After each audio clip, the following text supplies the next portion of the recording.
Good Growing is sponsored by Salisbury Greenhouse. Plants, gifts, fountains. Salisbury Greenhouse in Sherwood Park.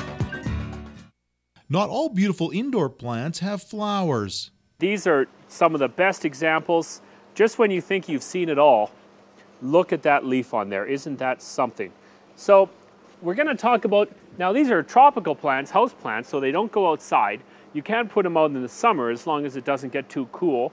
Of course, the classic is a croton. And look at these warm Mediterranean colors. Aren't they beautiful? The oranges and the yellows, they just jump right out at you. The more light a croton has, the nicer it's going to look, the more vibrant it's going to look.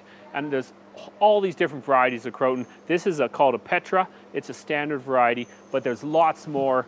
And it's worth looking around for the other varieties. Call some garden centers, because some of them get really wild. This is a cordyline, and this is called a red sister. Look at the color on there. Look at that beautiful, beautiful color. Cordyline, again, put it in a bright area. The colors become richer and more vibrant the more color it has.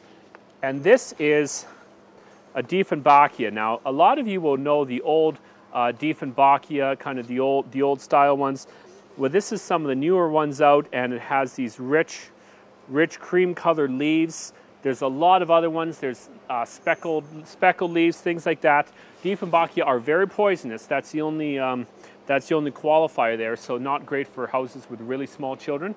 But the color on it is out of this world. So there is so much you can do with houseplants. People think of houseplants, a lot of times they think of green, boring, blah, big green thing in the corner. That's not how it is anymore. Houseplants are fashion for the home.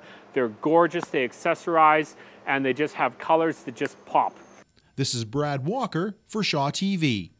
Good Growing is sponsored by Salisbury Greenhouse. Plants, gifts, fountains. Salisbury Greenhouse in Sherwood Park.